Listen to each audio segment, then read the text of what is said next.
बहरा में राजा करता ड्यूटी सगरो बिगाड़ जाता हमरो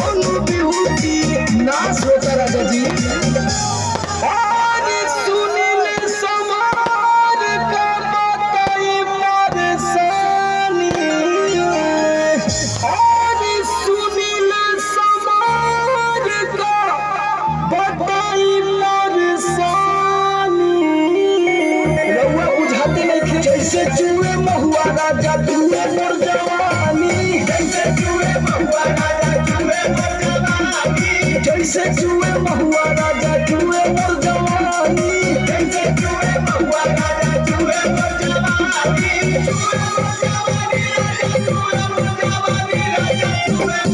होई नी करौनिया छोड़ाई देला पानी